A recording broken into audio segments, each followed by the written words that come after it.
আপনি যদি মনে করেন লাল শাক শুধু গরিবের খাবার, তাহলে এই ভিডিওটি না দেখলে আপনি বড় ভুল করবেন। কারণ এমন একটা শাক আছে যেটা রক্ত বাড়ায়, শরীরের দুর্বলতা কমায়, জেল্লাও বাড়াতে পারে, আর সেটা হলো লাল শাক।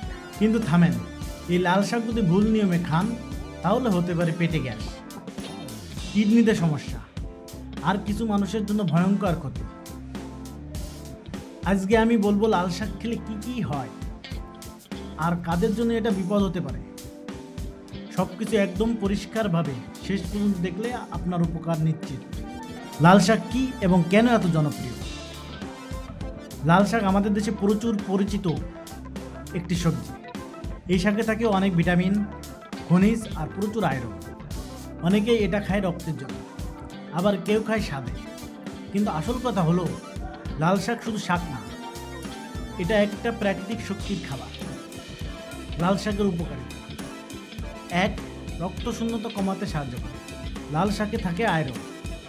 যাদের শরীরে হিমোগ্লোবিন কম, মাথা ঘোরায়, দুর্বল লাগে, তাদের জন্য লাল শাক বেশ উপকারী হতে পারে। বিশেষ করে মেয়েদের ক্ষেত্রে আয়রনের ঘাটতি বেশি দেখা যায়, তাই পরিমিত লাল শাক উপকার করতে পারে। 2. শরীরের দুর্বলতা কমায়, শক্তি বাড়ায়। লাল শাক নিয়ম করে খেলে শরীরে কিছুটা এনার্জি আসে, কারণ এতে আছে ভিটামিন আর মিনারেল, যা শরীরকে ভিতর থেকে শক্ত করে। 3. চোখের জন্য ভালো। লাল শাকে থাকে ভিটামিন এ, যা চোখের স্বাস্থ্য ঠিক করতে সাহায্য করে। বিশেষ করে যারা ফোন বেশি দেখে, চোখ জ্বালা করে, তাদের জন্য লাল শাক উপকারী হতে পারে। 4. হজম সাহায্য করে। লাল শাকে আছে আঁশ বা ফাইবার। ফাইবার পেট পরিষ্কার রাখতে সাহায্য করে, কোষ্ঠকাঠিন্য কমাতে সহায়তা করে। 5. ত্বক উজ্জ্বল রাখতে সাহায্য করে। অনেকে যায় না শরীরে রক্ত ঠিক থাকলে চেহারাতেও একটা আলাদা গ্লো আসে। লাল শাক শরীরকে ভিতর থেকে ভালো রাখে, তাই ত্বকও ভালো থাকে। 6. রোগ প্রতিরোধ ক্ষমতা বাড়াতে সাহায্য। লাল শাকে থাকা ভিটামিনগুলো শরীরের ইমিউনিটি বাড়ায়। লাল শাকের অপকারিতা: এখন আসল অংশ, যেটা অনেকেই বলে না কিন্তু জানা ভালো। 1. বেশি খেলে গ্যাস বা পেট ফাঁপা হতে পারে। কিছু মানুষের পেটে লাল শাক খেলে গ্যাস, বদহজম, পেট ভার লাগতে পারে, তাই একবারে বেশি না খেয়ে পরিমাণ কম রেখে খাওয়া ভালো। 2. কিডনি রোগীর ঝুঁকি থাকতে পারে। যারা কিডনিতে পাথর বা কিডনির সমস্যা আছে তাদের ক্ষেত্রে সাবধান থাকা দরকার। এদের জন্য নিয়মিত বেশি খাওয়ার আগে ডাক্তারের পরামর্শ নেওয়া ভালো। 3.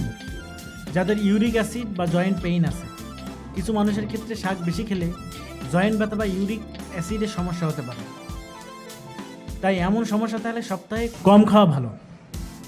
4. ছোট বাচ্চাদের বেশি না দেওয়া ভালো।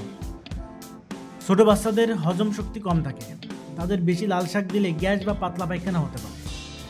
কিভাবে লাল শাক খেলে সবচেয়ে বেশি উপকার পাবেন?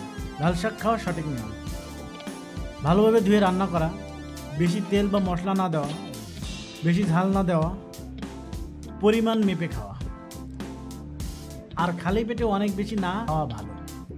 কারা লাল শাক খাবেন?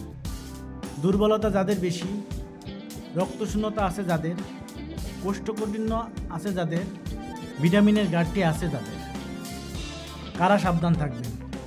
কিডনি রোগী, কিডনিতে পাথরের সমস্যা, ইউরিক অ্যাসিড বেশি, গ্যাসের সমস্যা, যাদের পেট খুব সেনসিটিভ। তো বন্ধুরা, লাল শাক খাওয়ার আগে এখন থেকে নিশ্চয়ই আর ভুল করবেন না, কারণ উপকার যেমন আছে তেমনি কিছু সতর্কতাও আছে।